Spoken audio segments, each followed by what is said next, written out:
There's a good chance that somewhere in your home right now is a kind of battery that's quickly become the bane of firefighters everywhere. Lithium-ion batteries used to power everything from toothbrushes to cell phones to the electric vehicle that may be in your garage now or in the near future. All of those are safe if handled properly. But Fox 5 I-Team reporter Randy Travis says when they're not, it can be disastrous. Randy? Yeah, Russell and Courtney, scary actually, and that's the message authorities worry people still are not getting with lithium-ion batteries.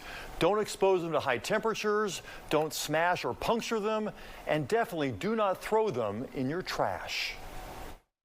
Everything's rechargeable, so we have to watch out for everything. Every day is hunting season for Supervisor Michael Evans.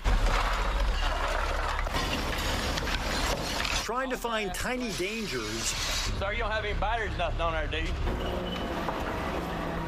In a haystack of Jackson County trash. And this is what we're hunting. It's hard to find it. That's a lithium battery. This waste transfer station has seen an uptick of lithium-ion battery fires. The other day we had a rechargeable toothbrush that actually caught on fire. Evans managed to spot the culprit before it could spread to the rest of the trash. This recycling center the next county over wasn't so fortunate. Tell me about the heat. It was unbelievable. The Fox 5 I-Team visited Metro site in July, just days after a fire destroyed the family business in Banks County.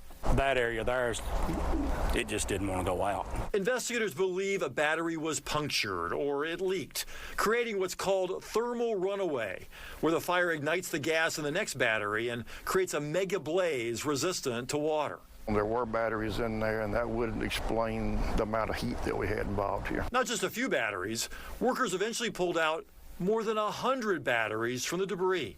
A $26.5 million lawsuit blames SK Battery, the huge manufacturer a few miles away, for wrongly shipping rejected pouch cell lithium-ion batteries to a recycling center it knew could not accept such hazardous waste. You have to be 100% accurate or people's going to get hurt and property's going to get damaged. The company denies doing anything intentionally wrong. It took 3 days and 3 million gallons of water to finally put out the fire. But this was only the latest major lithium-ion battery fire in Georgia. I'm not sure that we actually put it out. I think it burned down to a point that it was controllable. 1 year before the recycling center fire, volunteers from the East Denali Fire Department grabbed their gear and rushed to an emergency they had never faced before.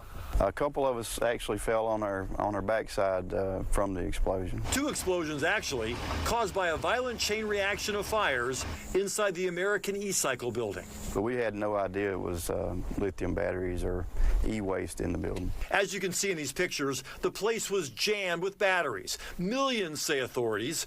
Lithium-ion batteries that were supposed to be eventually recycled. Instead, stubbornly burning for more than 2 days. 2 million gallons of water, still not finishing the job. More than a year later, here's all that's left of the warehouse. It's gone. It's just a parking lot now.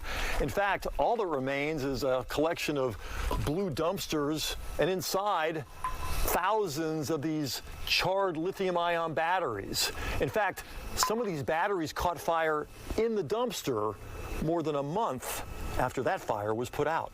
It's almost an unwinnable fight. No one died in either Georgia lithium-ion battery fire, but across the country others have, including a dozen people in New York since 2021.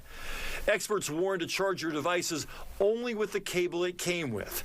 Never charge your phone under your pillow, and pay careful attention to where you charge e-bikes and scooters. Almost every home has a looming danger just waiting there for them every night. And the biggest warning, make sure your used batteries don't wind up in a place like this. But you see the problem, I can't find everything in here. The state fire marshal still has not issued an official reason why all those batteries caught fire in East Denali more than a year ago. That company, E-Cycle, did not respond to our attempts for comment. But Russ and Courtney, we're talking about 2 major fires in North Georgia caused by these batteries in the space of 1 year. And it's fortunate that nobody got hurt up there. Yeah, that's serious business. I think I remember years ago, throwing away one of those old cell phones. What are we supposed to do with these things? Well, it depends. I mean, some of the batteries for like drills or hedge trimmers, those batteries can be dropped off at these big box hardware stores. The smaller batteries, some of the battery retailers will take those. Automotive stores will take those. You have to just call around.